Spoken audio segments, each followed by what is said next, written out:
অনুরাগের ছোঁয়া ধারাবাহিকের আগামী পর্বে আমরা দেখতে পাবো সূর্য যে একজন বড় ডক্টর বুঝতে পেরেই ডক্টর লাহিড়ী পুলিশকে জানিয়ে দিল সূর্যের আসল পরিচয়।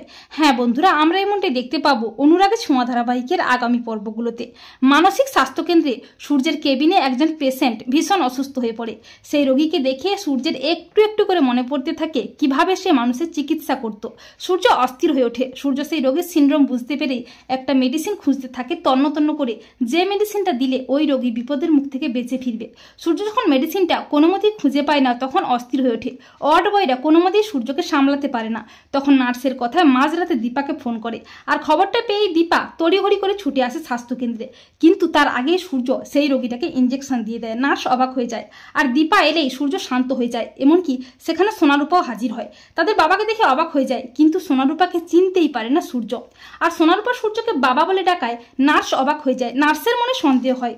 এরপর ডক্টর লাহিড়ী এলে নার্স দেখায় যে অসুস্থ রোগীটাকে সূর্য এই ইঞ্জেকশনটা দিয়েছে। মেডিসিনটা দেখে ডক্টর লাহিড়ী বুঝতে পারে ও একজন বিশাল বড় ডক্টর।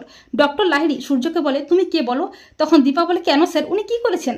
তখন ডক্টর লাহিড়ী বলে যে ওই পেশেন্টের সিনড্রোম বুঝতে পেরে ঠিক সময় মতো ওই মেডিসিনটা দিয়ে ওর জীবন দান করেছে ও। তাই আমি নিশ্চিত ও একজন বড় ডক্টর। আমি ওর আসল পরিচয় ঠিক খুঁজে বের করবই। এই বলে ডক্টর লাহিড়ী সূর্যের আসল পরিচয় জানতে পুলিশকে সবটা জানায়। এরপর পুলিশ মানসিক স্বাস্থ্য কেন্দ্রে আসে সূর্যের আসল পরিচয়টা খুঁজে বের করার জন্য। তো বন্ধুরা, তোমরা এটাই চাও তো যে ডক্টর লাহিড়ী যেন সূর্যের আসল পরিচয় জানতে পেরে দীপার হাতে সূর্যকে তুলে দেয়? কমেন্ট করে জানিয়ে দাও তোমাদের মতামতটি।